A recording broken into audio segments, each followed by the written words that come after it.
मैं कोशिश करूंगा कि जितना टाइम हमारे ऑनरेबल साबिक स्पीकर साहब ने लिया है उतनी ही देर में उनकी तकरीबन सवालों के और उठाए गए एतराज़ात के जवाब देने की कोशिश करूंगा, क्योंकि उन्होंने अपनी तकरीर के इब्तिदा में ही मेरे पार्टी के चेयरमैन और मेरी पार्टी को एक सवाल की तरह तनकीद का निशाना बनाया। सर, चादर और चार दीवारी की भी बात भी हुई, जमहूरियत को भी गिनवाया गया,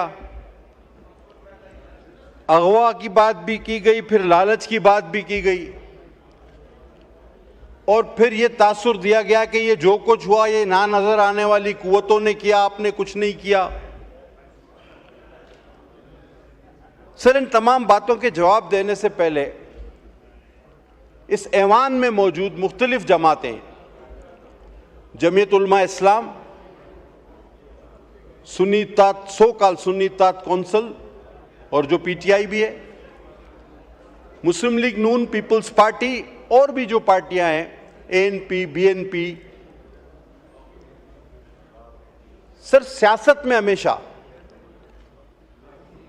एक राह मुतय्यन की जाती है अपनी सियासी जद्दोजहद की। जमीयत उलमा इस्लाम की राह मुतय्यन है कि जी हमें शरीयत लानी है, समझ में आता है। पाकिस्तान पीपल्स पार्टी किसी तारुफ की मोहताज नहीं, हर आमिर से लड़े हैं, फांसियां, कत्ल, धमाके, सजाएं सारे हमारे हिस्से में, जमहूरियत के लिए जद्दोजहद कर रहे हैं। सबको समझ में आता है कि जमहूरी मुकम्मल निज़ाम इंशाल्लाह लाकर रहेंगे, समझ में आता है। मुस्लिम लीग नून, जो हकीकत है कि वो आईजीआई की सूरत में बनी, एंटी पीपल्स पार्टी फोर्स की सूरत में, लेकिन वक्त के साथ साथ उसने इवॉल्व किया और एक जमहूरी जमात बनी और उनकी भी समझ में आया कि जी पाकिस्तान पीपल्स पार्टी ठीक ट्रैक पे थी, हमें इस्तेमाल किया गया।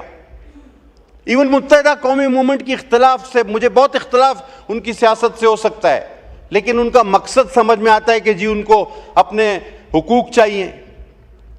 लेकिन क्या इस ऐवान में और पूरे पाकिस्तान में मुझे कोई समझा सकता है कि ये सो कॉल सुन्नी इत्तेहाद कौंसिल या पीटीआई किस मकसद की सियासत कर रही है? तायुन क्या है, मंजिल क्या है? हर जमात इलेक्शन में हिस्सा लेती है, वो ये सोचती है कि मेरी सीटें ज्यादा हुई तो हम हुकूमत बनाएंगे और आवाम को ये रिलीफ पहुंचाएंगे। 15 साल के एक अंडू पाकिस्तान खुदा न खास्ता उस प्रोजेक्ट के जरिए जो कई पीछे जर्नलों के, रिटायर्ड जर्नलों के नाम आते हैं, पाशा से लेकर ज़हीरुल इस्लाम तक, उनका जो प्रोजेक्ट था वो 15 साल बाद 18 में आरटीएस सिस्टम के जरिए हम पर नाफिज किया गया और 4 साल मुझे आप बताएं, मुल्क का वो शोबा जिसमें हम इंतहाई जवाल पजीर न हुए। और आज अगर आप सियासत कर रहे हैं तो इस बार भी सिंगल डिजिट में आप सबसे अक्सरियती जमात थे। हमने आपको कहा था कि आप आगे बढ़ें, आप हुकूमत बनाएं। आपने हुकूमत नहीं बनानी, आपने हुकूमत नहीं बनानी। अच्छा, दूसरा अगर कोई हुकूमत बनाए तो आपने हुकूमत को चलने नहीं देना कि जी ये तो होना ही नहीं चाहिए। तो मेरे भाई, अगर आप नंबर ज्यादा होने के बावजूद हुकूमत बनाना नहीं चाहते, जी अपनी सीट पे जाएं, दूसरे आप सीट पे जाएं, किसी जमात को आप हुकूमत करने नहीं देना चाहते, तो डायरेक्टली या इनडायरेक्टली। एक मिनट पटेल साहब वो कोरम पॉइंट आउट कर रहे हैं।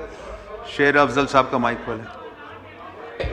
जनाब अली, कोरम की निशानदेही करना चाहता हूं। ठीक है, कोरम पूरा नहीं है। ओके, तो अगर काउंट किया जाए।